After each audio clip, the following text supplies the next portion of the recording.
opportunity to thank everyone here that I think deserves a little bit of a thanks.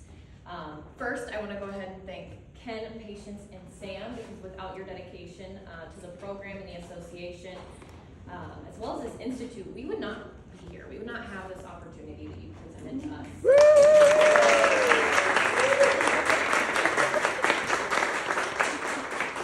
I would also like to thank my fellow master teachers and all of the participants here. I can't say and string together enough words to explain what the previous 2 years that I've spent in my involvement here have meant to me. They've been some of the greatest experiences of my life, and there is not a better group that I would like to share this with. And finally, I want to thank the donors to the WHHA, as well as all of the employees that kind of come together to make this happen. Without you, it truly isn't possible. It is you giving us the opportunity to progress our understanding of the President's neighborhood and to continue to bring that knowledge home to our students, who a lot of them may not have the opportunity to ever do so. You, this institute, you are what is giving us the opportunity to make the impact that we do on the future generations across the nation. When Sam and Ken first asked me if I wanted to speak on behalf of the White House Historical Association, I was living in a dreamland. There are not enough things that I can say about the WHHA and this institute, and there is nothing that I would rather be doing with my summer. My students are the reason that I do what I do. And anyone who knows me knows that I'm passionate about anything that I'm doing with my students or on behalf of my students. My experience at Glass City Academy has been a very unique one. I do teach American government among other social studies courses that I've created. And with that, I'm at a dropout prevention and credit recovery high school in an inner city. My students come from every walk of life: behavioral problems, educational disabilities. They come to us from poverty, incarceration, teenage pregnancy. And with that, my students become a very unique asset to not just myself, but to their own education. Where they come from and the struggles that they're facing every single day, they are still taking the opportunity to learn. And if I'm not doing everything that I can in my classroom setting to make that a comfortable, accessible environment, I wouldn't be a teacher. And this gives me the opportunity to take them somewhere that they would never think to go. Now, you're probably wondering why I'm telling you all this. Well, I'm going to tell you all a short story, and I promise I'm going to try and keep it short. You're like, teachers and short stories don't go well. But last year, when I attended the White House Historical Association's Teacher Institute, I had the opportunity to sit in with the Decatur House Advisory Council. And if any of you remember today, we did speak with Stephen Hammond. And when I heard this man's story for the first time, and I know that a lot of you are probably shaking your heads yes, because you all felt it today. There's something else in the room with that man. He is engaging and excited and passionate, and it's people like that that we bring into this association that give us our drive. The gears in my brain started turning. I never thought that I would be in a position where I would be able to make something as big as I ended up making happen. Every word that he said, being a descendant of Nancy Syfax, he made me think about my students and what I could do for them. Because a lot of my students, they don't know their background. They don't know where they come from.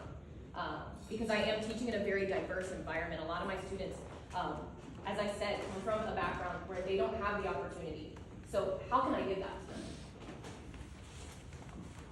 This is where things get a little tricky. How could I take all of this wisdom, the ideas, all of the inspiration that I walked out of that room with, how can I take it back all the way to Toledo and make it meaningful?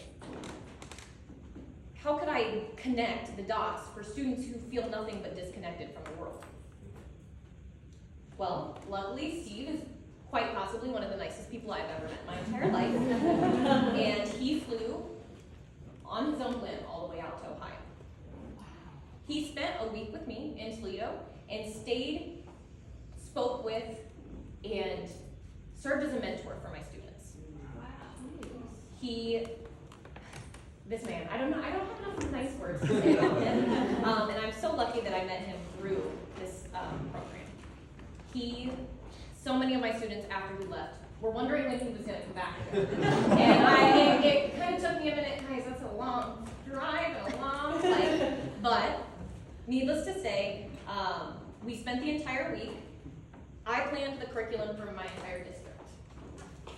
So I was doing a lot of self-discovery as a teacher, planning curriculum for every content area at my school. Connecting every single dot that I could. So Steve came out, he talked about his experiences. My science classes were working with DNA mapping. I had my history students doing some history, you know, I'm not an English teacher. So they were doing some genealogy studies. We'll just change the words. So we did have this wonderful, engaging opportunity, and I also got to give him the opportunity to see what the Buckeye State was all about. And I don't think that I'm incorrect on saying that not only did Steve make a huge impact on me and my life and the White House Historical Association as a whole, but it all made an impact on my students and the ones that come after them. Because every time I go home, I get to tell the story.